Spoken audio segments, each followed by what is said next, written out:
Yeah, this is another Konvo with Key. I know it's been a while, and y'all know I leave when I want to and come back when I want to. I gotta live my life, okay? I gotta do something for me, Lucius. But no, I'm happy to be back. This is just a little jump start, a little tester filler outer, I guess. I have my wonderful, soon to be permanent co-host with me, Bree. Hi. Hey, baby. Well, the reason why I say soon to be permanent co-host is because we are launching a podcast, a couples podcast. It's been in the works, and we're actually putting in the footwork and groundwork to get that jumped off. So we're really excited about that. It will be more to come, and you'll actually see our wonderful faces. So that's pretty cool. Woo! Clap it up, clap it up. That'll be pretty cool. But yeah, this is just a little, just to get our feet wet, get back in the swing of the thing. So we're going to start that off with the Convos with Key. And this one, as y'all know, I'm always coming with something. You already know. This is going to be about partnership. For somebody out there, I know this was right on time. I don't know who, but I know it was right on time. So you're welcome. Okay, you're welcome. This is going to be about partnership. And it's going to be more of a freestyle session. Just really just candid, just chilling, just giving our take on partnership, what that looks like, and generally, and a few candid, transparent experiences from our relationship dynamics as well, what works for us, different things. We don't go too deep, but if we feel compelled, if something generally we're speaking of sticks out, then we'll go ahead and give you a little 1-2 from our personal perspective with our dynamics. But how you doing, Bree? I'm good. How are you? I'm doing pretty good for an old lady. I can't complain. No, you're only as old as you feel. Okay, I'm doing quite well. Good. So partnership. Let's get right into it. Can we do that? Yeah, let's jump straight in. All right. Ooh, I'm about to dive in. Okay, so what does partnership mean to you if you could define it? And I don't mean textbook Webster's dictionary. I mean for you, if you could define it, what does that look like for you? Partnership to me, I feel means that you have a person with you that is your partner and is an equal. They're not someone that like is looking down on you or you're looking down on them. They are your equal. They are your partner. They are your life partner. They are there to help you when you need to be lifted up, and you're there to help them when they need to be lifted up. And it's just it's not 50-50, because to me in a partnership it's never going to be 50-50, but it's about having someone that will go the mile and distance with you when it's not 50-50, and maybe you only have 30 to give and they need to give 70 and vice versa. In short, that is what I feel like a partnership is.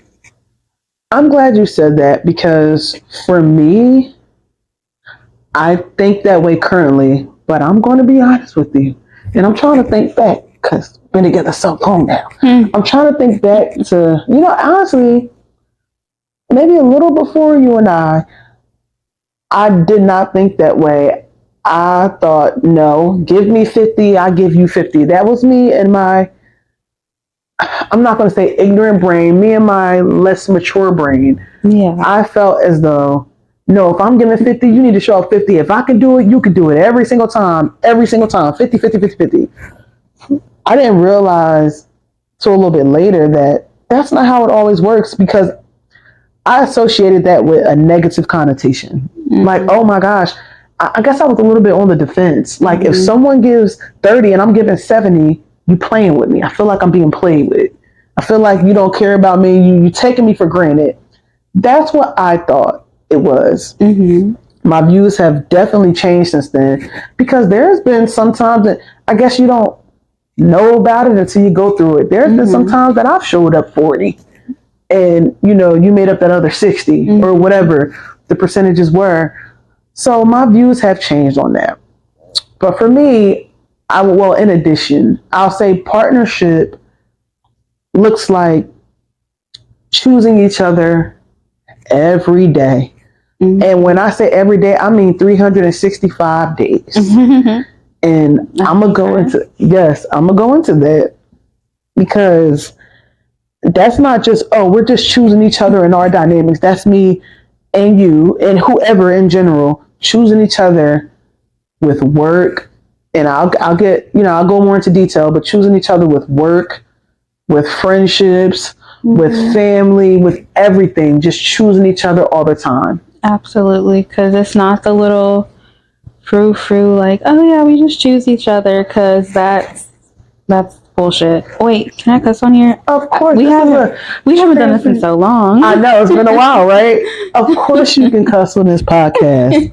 just don't go crazy, but of course you can cuss. Yeah, but to be frank, that's bullshit. If you think that, like, it's just, oh yeah, like, la di da, just, gumdrops and rainbows and unicorns and stuff. It's not that.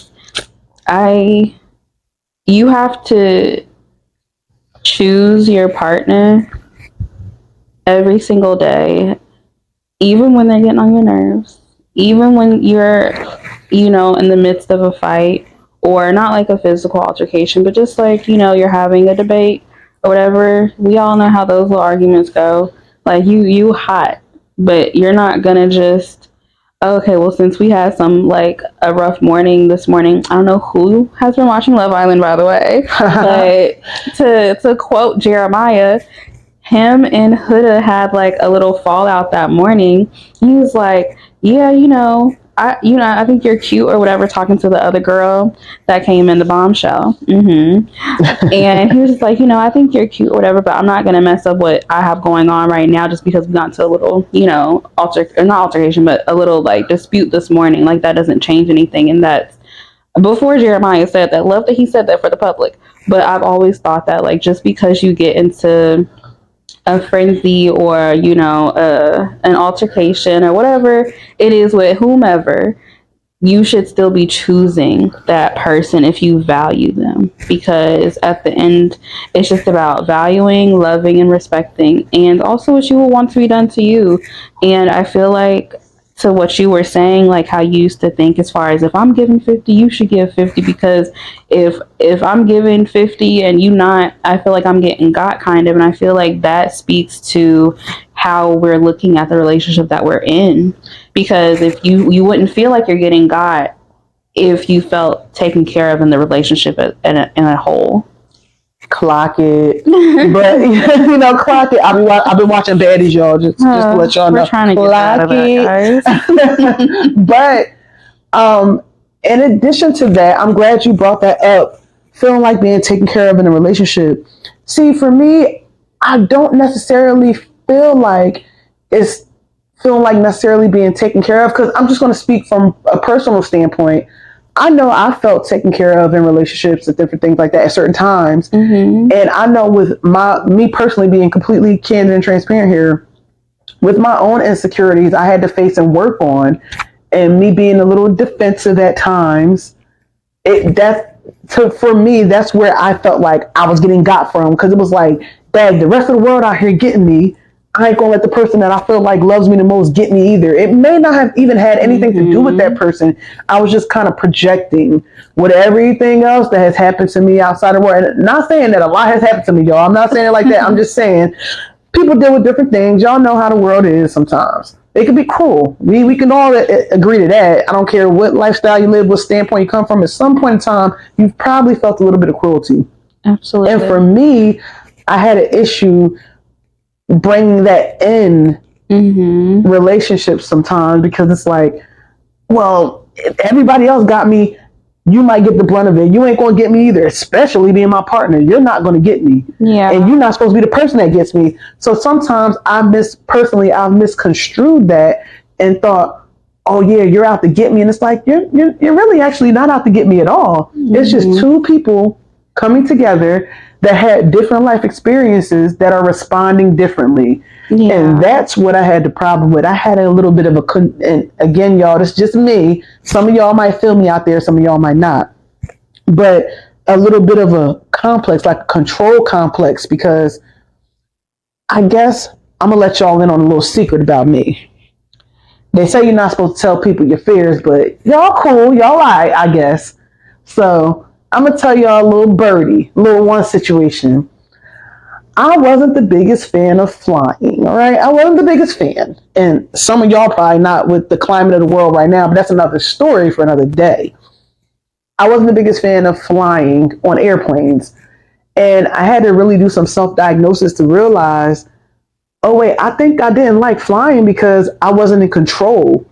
It was like you're giving the pilot, you're just sitting back and the pilot is landing you and you're doing takeoff and everything with the pilot. You really have no control when you're in the air.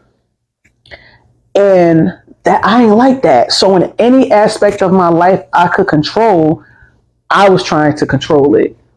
And it bled into other parts where it wasn't meant to be like that. So going back to my point though about choosing between work and friendships and everything, choosing your person.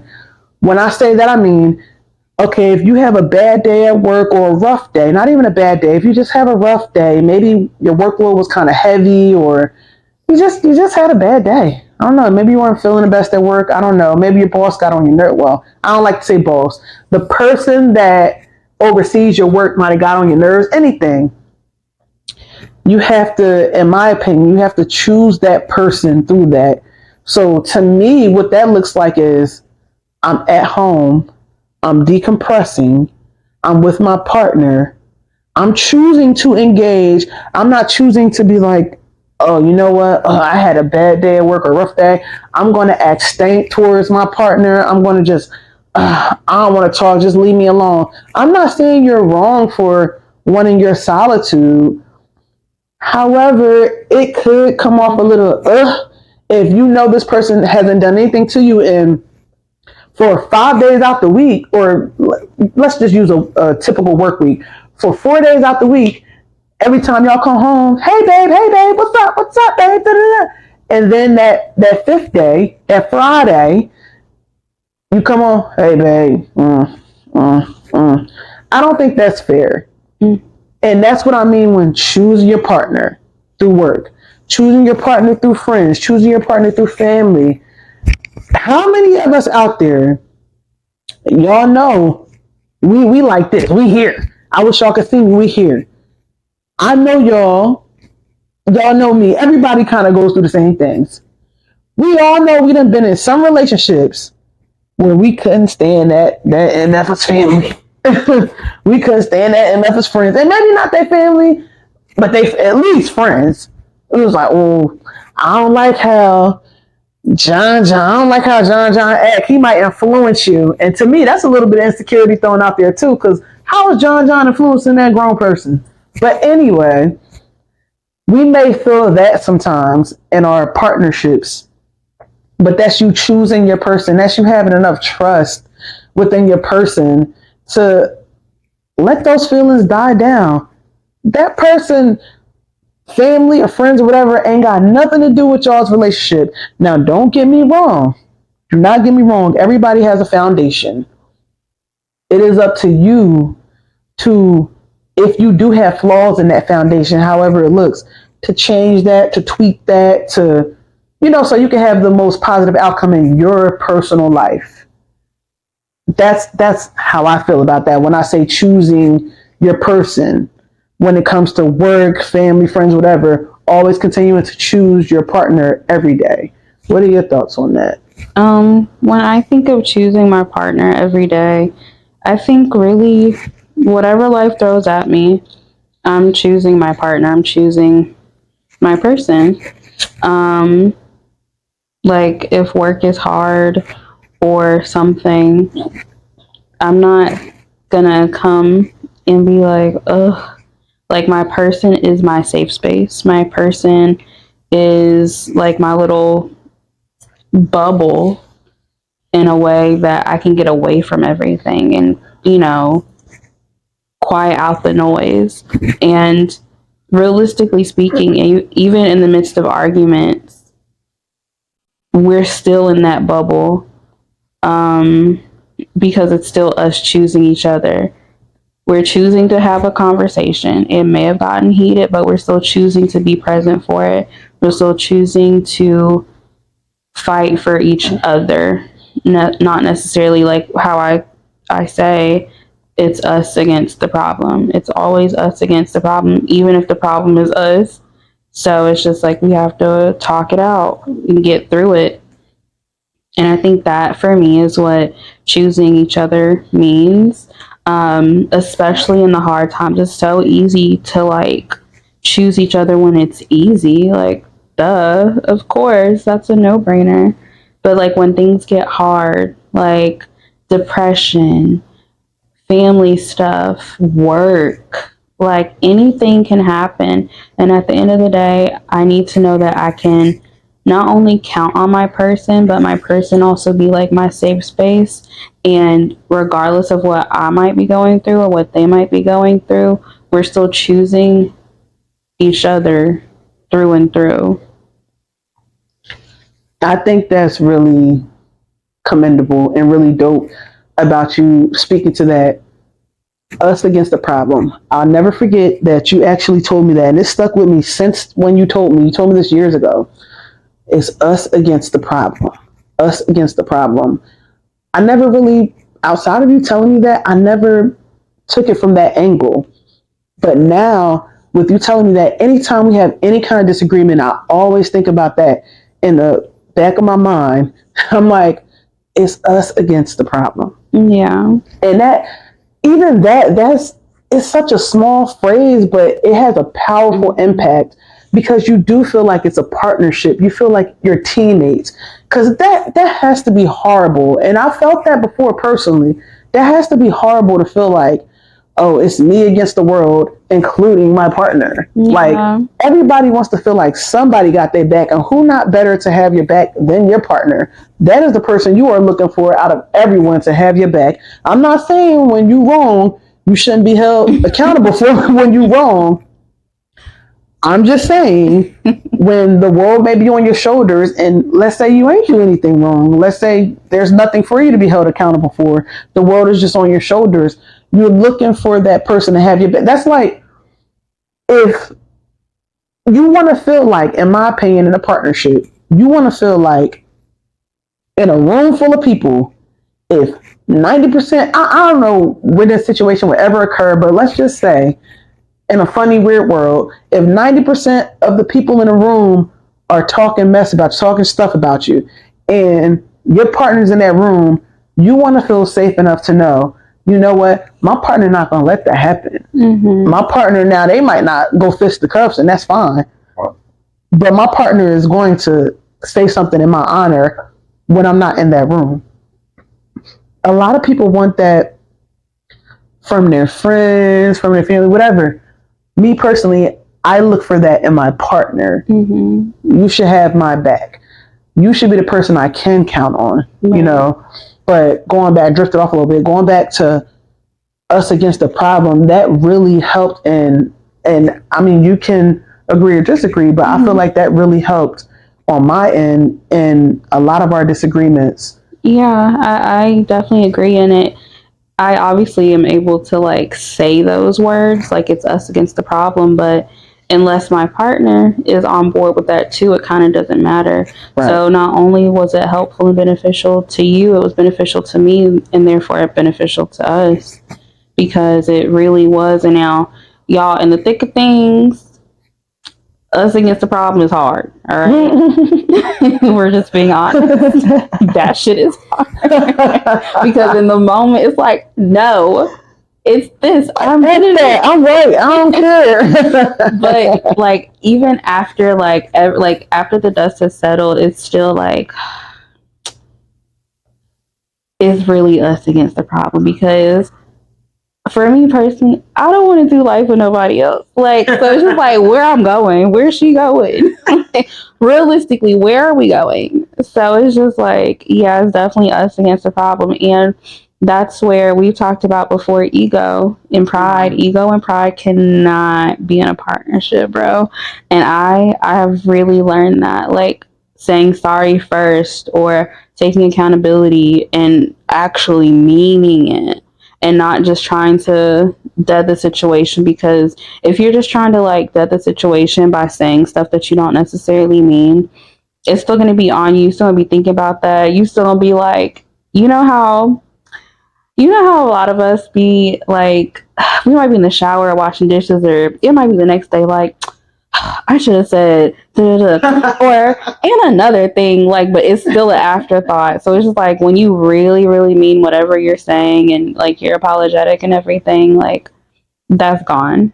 You don't have that.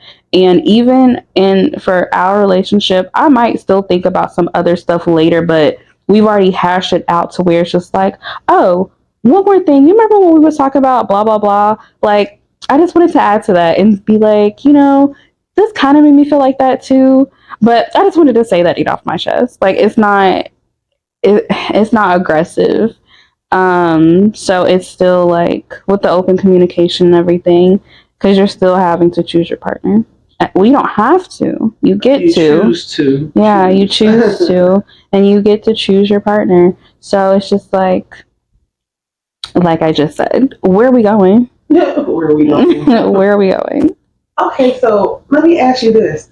How do you think that space can be created by people to get in that mindset of, like what you just said, us against the problem? How do you think that space can be created for people to get there? I mean, well, how did we get there? Because we weren't always there.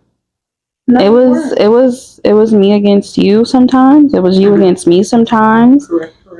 And I just feel like for me, and you can correct me when I'm wrong,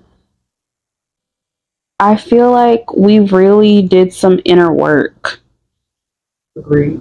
And we both had to realize, like, if you're calling me out about something, I cannot take that personal.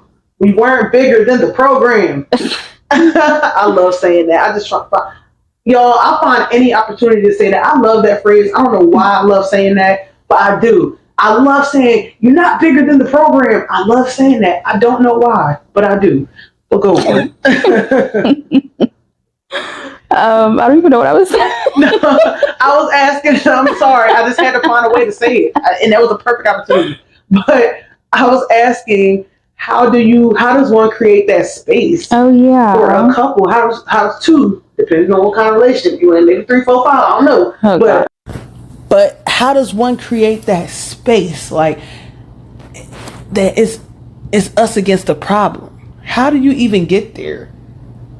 For the general public, how do you get there? I'm gonna say, for me, I think it has to be a safe space. Now, with that being said, in partnerships, safe spaces look very different because different people have different needs.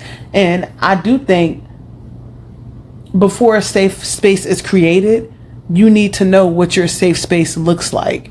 And for me, you have to kind of create that for yourself. And when I say that, I mean the inner work, the therapies, all of that. You have to kind of create that for yourself before you even go there with someone else. Yeah, I definitely agree. I feel like as far as a safe space, I feel like it goes kind of like hand in hand as far as like, yeah, you need to know what your safe space looks and feels like.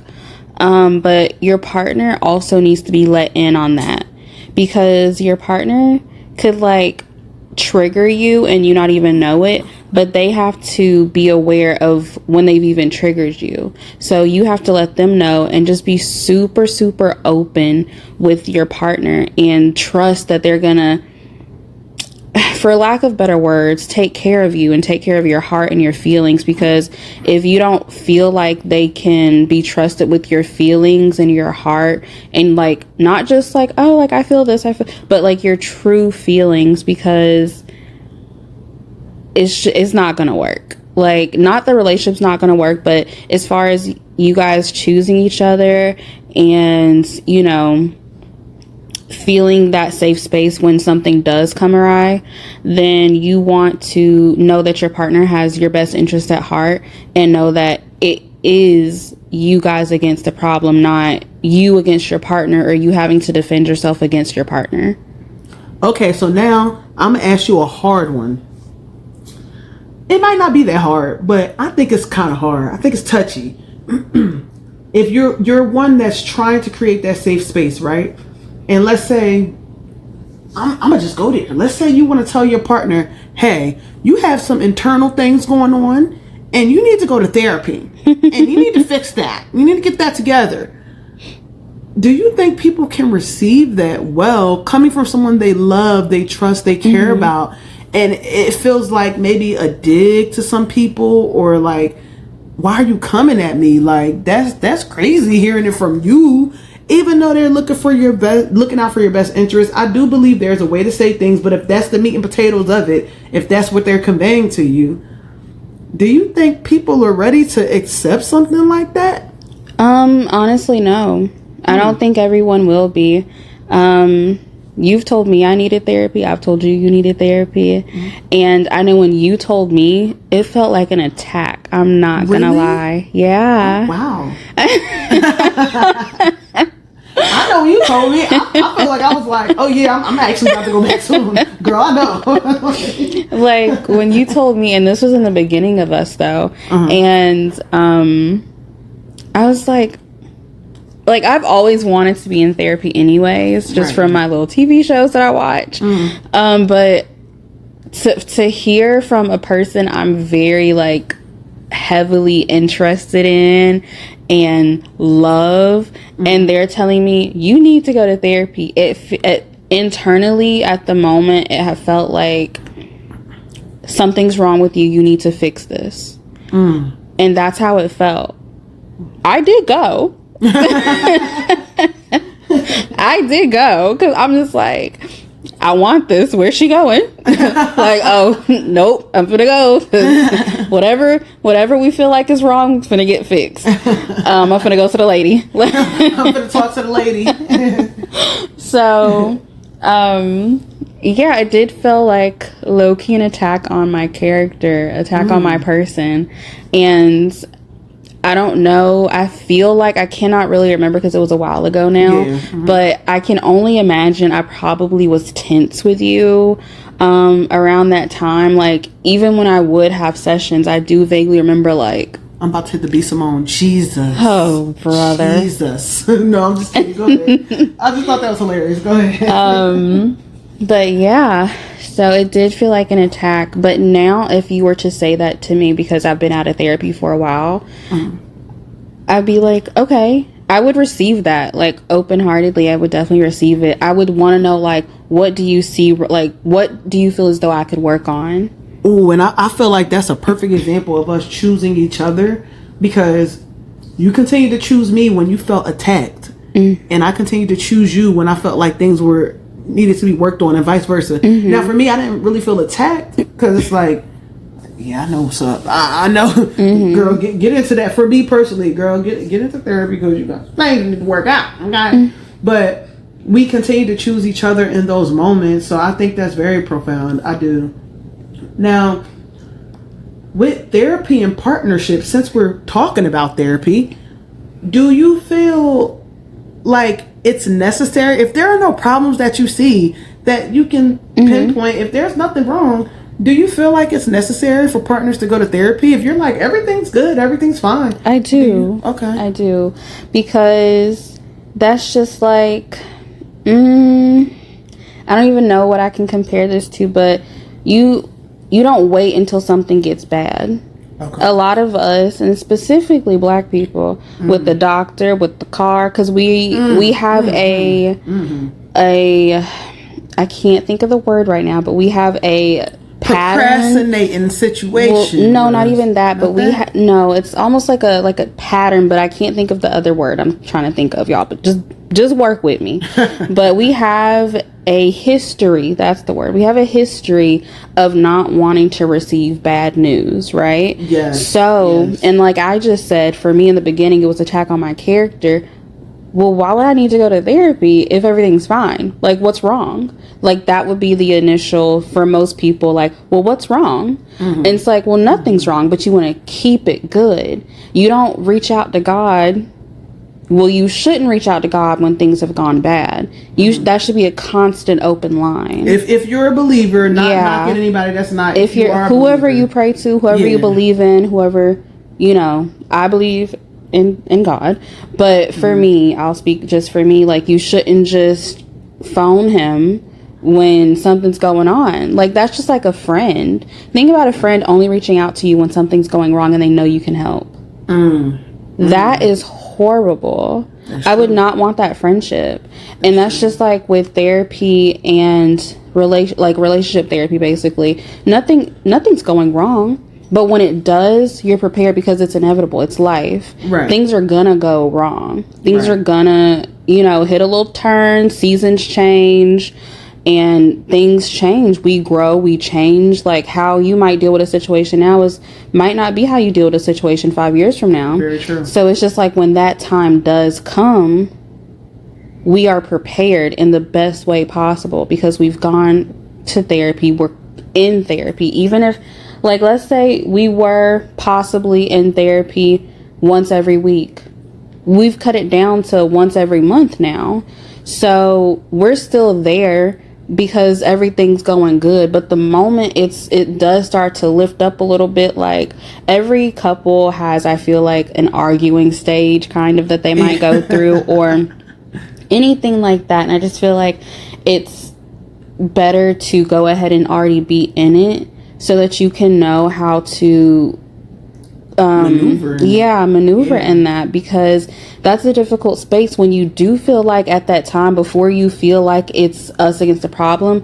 And even how we have that mindset now, sometimes it feels still like it might be me against you or you against me until we take a step out of it and just really no, it's really us against the problem. Until we do the human thing, because that is human. Yeah. To maybe go against the person that's not your opponent. It's like, hey, I'm not against you guys. Yeah, like, we're literally playing for the same team. We both trying to get to the NFL, the finals, the NBA playoffs and all that. Like, we're trying to get to that. Like, we're trying to go to the Super Bowl.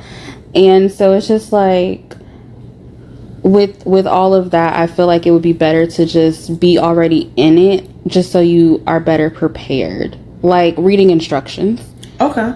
Kind of. So with that being said, individually in a partnership, because everybody still has their individualism. I think I'm saying that right, y'all. Yes. Don't check me if I'm wrong, because I don't care anyway. But individualism, do you think that it's appropriate for individuals in a partnership to go to therapy, individual therapy, self-therapy for themselves too, and to continue that, again, same scenario, nothing's wrong, it's just to keep brushing up on yourself? No, I think in a I'm no relationship coach. This is only my third time out here, like, this is our unsolicited conversation. This convo is key, yo. But I think in a perfect, like, partnership, I think that each person would already be in therapy. Okay. And I also think that once things get serious and you feel like things are getting serious, because I'm not talking about a 3-week relationship and y'all need to be in therapy. That's not what I'm talking about at all. So if anyone thought that, please unthink that. No, I'm thinking for people more so like you've kind of gotten there and you kind of can see a future with this person, like a real future with this person, not how we be a little delusional, girls. It's not how we be a little delusional, like, oh my god, I can see me marrying them like week 3. No. No, this is for like actual, like, realistic, I can see an actual future with them and everything like that. I want to settle down with them. I think in the perfect relationship, the perfect partnership, you are both in therapy individually, because, and I'll break it down too, and I think that in that same perfect thing, you guys are in couples counseling as well. And I say that because you might have some things you want to talk to me about, but you don't even know how. But you don't want to stress me out. So I think that another person, an unbiased person that is trained on that, like how to maneuver emotions and everything, would be the best to help you to like figure things out. Because I could be doing some things, or someone could be doing some things in a relationship that are not the healthiest or just not the best. And your partner technically can only help you so much until you do need to go to a quote unquote professional for that. And that's not to be like, shady or anything. It's just that's literally what they're there for. You know, I feel like if you're able to know yourself, know your emotions, and someone's there also, like, you're like, I don't know, you got into an argument or something with your person and you don't want to talk to your person at the moment, and you talking to, I don't know, you talking to Barbara, like, hey Barbara girl, like, this was going on. They might even be able to help you see it from another perspective, or, oh, well, that's probably why they, like, that's probably how this got to this anyway, because you may have missed some things that you wouldn't be able to see. And honestly, sometimes coming from your partner that you were just in an argument with, you're not really ready to see it for real sometimes from how they're saying it. So I think coming again from an unbiased person who's not even in the relationship might be very beneficial, and beneficial just on a lot of things across the board. So I think that that's just like, you work on you first, then you come to the partnership. You work on you and then you come. And then it's just like, as long as you continuously are working on you, doing the shadow work, doing the actual real work, laying the groundwork, you should be good. And then I feel like the couples counseling is for, we want to work on our relationship. Okay, like, have you guys tried, like, I don't know, meditating together? That's for those types of things, to keep that spark going, to keep the relationship sailing really good and sailing smoothly. So I think that both are necessary in a perfect relationship or partnership. I will say for me, and I don't see myself dating anybody else, but in a alternate universe or something, if I was to be back out on that dating scene, I will not lie to you where I'm at in life now, and I would not wrong someone if they felt like this and I wasn't at that point in life at that time. I would need the person I'm engaging with and deciding to pursue things with to have went to therapy or be open to it. And I would prefer they went to therapy individually by themselves, because that lets me know that, okay, if you did it before, you'll be open to doing it again, because I don't believe anyone is unscathed. I believe everybody has some things, especially in our community, in the Black community, everybody has some things that they done been through. I don't believe anybody's unscathed. And to me, if you get to my age, I told you I'm an old lady. If you get to almost 35 and you ain't been to a therapist, I'm not condemning you. I'm just going to ask you, how did you do it? How did you do it?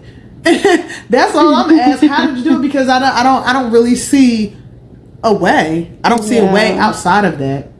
But to touch back on the pride and ego thing you said earlier, about that having to be left in a relationship, like you kind of got to leave that alone, in a partnership, rather. What do you suggest for people that struggle with that, with the pride and ego thing? What are your suggestions for that? Like, how do you combat that? What do you do? You know how, like, when you go, let's say, let me think. Okay, you know when you go to the airport? Okay, TSA. Yep. Yeah, you at TSA, and you gotta leave all that stuff in that little thing in the cart. In the cart? The buggy thingy that you have to, like, you can't go through the machine yet. Oh, and the little basket thing. The little baskets. Where they make you take all your jewelry, coats, and everything, shoes. Yeah. They make you take your pants everything. off if they could. Everything. Yep. The hoodies, the hats, the jewelry, the watch, the phone. Shout out to Atlanta TSA. Yeah. But no, that's how it is.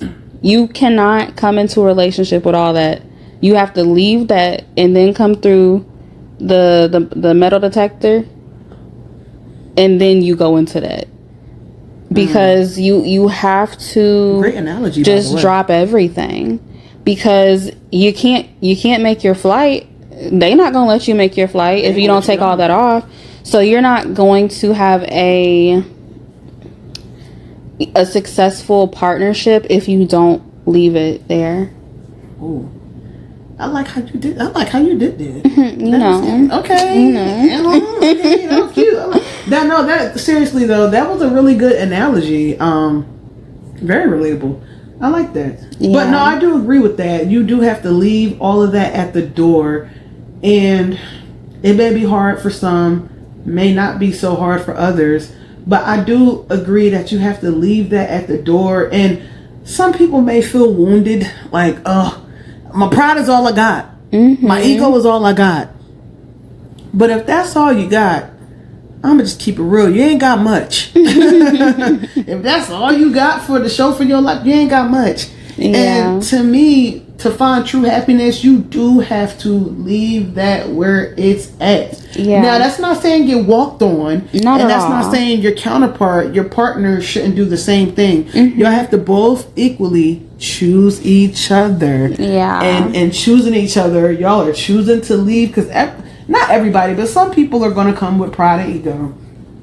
And let's say two people mesh together that do come with that together. One person has it, another person has it as well. Y'all both leaving that where it's at. Yeah. Because it's not, to me, it may function. I haven't seen it. To this day, I haven't seen it function properly. I haven't either. I've seen divorces. I've seen cheating. I've seen broken homes. I've seen all of that due to a lot of pride and ego. But I can't name one successful relationship, as far as I know, in close proximity, that I've seen where pride and ego was present and it was successful. I haven't seen that. And I will say, if you are unsure about what that really looks like or what that is, because I know before I would hear someone say, oh, you got to leave your ego and pride at the door. I'm like, duh, yeah, absolutely. Girl, I didn't know what the fuck that looked like. So it's just like, I'm saying and I'm agreeing, but it's like, what does that really look like? To me, when you leave your pride and ego at the door, it's being the bigger person that we don't be wanting to be sometimes, y'all. So it's just like taking accountability for something that, you know, you gotta kind of be like a dog and have your tail between your legs sometimes, and, you know, come to your person and be like, look, I know I messed up on XYZ, but, you know, I still love you. I'm sure you still love me, but how can we move and make this better?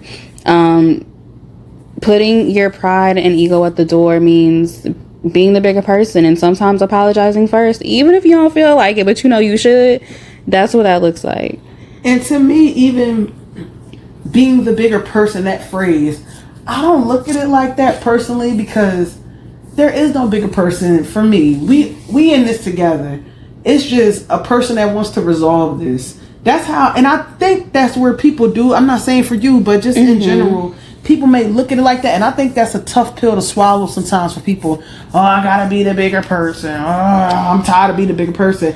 I don't go into it like that. Personally, I go into it like, you know what? I want to resolve this issue with my person. Ain't no bigger person. We both the big ones. We the big ones. So I don't look at it from that lens. I look at it like, you know what? I just want to resolve this issue, and you ain't going to look at me no less. I'm not going to look at you no less. It doesn't matter. Let's resolve this issue. You know, my main thing, I refuse to go to bed mad if I can help it. I don't want to go to bed mad. I don't want my partner to go to bed mad. I don't believe in going to bed mad, because, you know, you just might not wake up. And you don't want to be like that. You don't want to. Now, if it's something that don't make you mad, and this is a little off kilter here, not including the partner. If it's something that don't make you mad, F them and feed them beans. But for partner purposes, I don't want to go to bed mad with my partner. Yeah. This is someone I'm choosing to do life with. This is someone that's choosing to do life with me. This is someone, if everything else around me crumbles, and if everything else around them crumbles, we're supposed to have each other. We, out of all people in the world, we can't go to bed mad with each other. Right. So I don't look at it like I'm being a bigger person or they're being a bigger person. I just look at it like, look, we resolving this issue because we got bigger fish to fry. We got to figure out what restaurant we're going to. We got to figure out what activity we about to do today.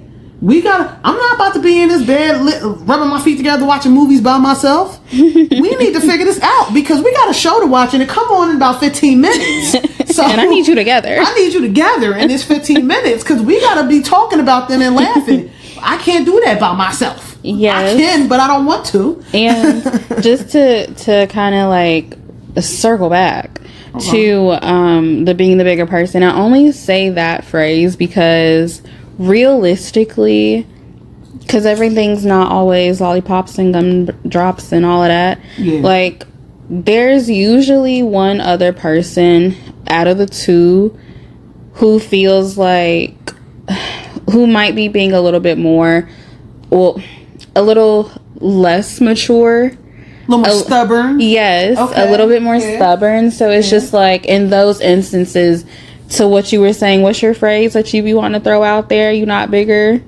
You not bigger than the program. Exactly. Thank you. I love you. I'm so glad you let me say it again. Exactly. So because you're not, someone's gonna have to be in those moments, because y'all, we're being real. Like, arguments happen, and when an argument does happen, you don't really want to, you're not trying to do none of that. Like, being real. But then you realize, like, wait, somebody got to do it, or it's gonna be awkward at dinner. Like, so it's just like, that's why I say, like, the bigger person. So it's just like, it's still us against the problem. So because you want to choose your person, you are gonna have to do things that might be uncomfortable in that moment. Because if you want your person, girl or guy, like, or theys, like, you want your person, then you gotta step up to the plate, and y'all gotta work it out.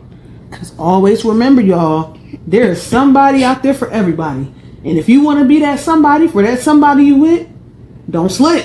Stop playing. Get your life together. Get your act together. Get your act together. Yeah. Okay, so in final thoughts, Bree, what would you give to the public about partnership, in your final thoughts? In my final thoughts, I will say what I said in the beginning. Choose each other, and it's always you guys against the problem, not you guys against each other. Even when it gets hard and it feels like it's you against that person, or vice versa, it's never, in a true partnership, you guys are never opponents. You guys are never, I don't know, Miami Heat and the Lakers. Y'all are one team. You are one team, okay? One band, one sound, okay? One band, one sound. So, y'all gotta, be in unison. Y'all gotta be on the same page. Y'all gotta be in the same book, in the same chapter, on the same page. You might don't gotta be on the same line, but you got to be on the same page. So, yeah, that's my little tidbit. Okay. I can agree with that. And in my final thoughts, I will literally just kind of piggyback off that and say, just continue to choose each other. If you are in a partnership, just continue to choose each other and do what's best for you. And make sure in that room you're also taking care of and looking out for your partner too, as best as you can. And therapy, guys. Therapy. It's not bad. It's not the Antichrist. Therapy is good. It's nothing wrong with it. Y'all go to therapy, even if everything is hunky-dory. Y'all go to therapy and still, because things could arise that you never thought of. And even if it doesn't, you just know how to deal with certain situations. And I personally feel like if you do find the right therapist for your situations, then they give you the tools and the clarification to deal with situations if they do arise in a better way than you may have dealt with it on your own. Yeah. So continue to choose each other. Continue to go to therapy if you do. And if you don't, just give it a chance. You never know. You might take something from it. You might not. 8 times out of 10 you will if you're with the right person, but you never know. Just continue to choose each other, continue to choose yourselves, and shout out to y'all for letting me come back and forth when I want to. But this is another Conversations with you, Conversations with Key, and yeah, it was about partnership, y'all, and we out. Thank y'all, love y'all. Bye, guys.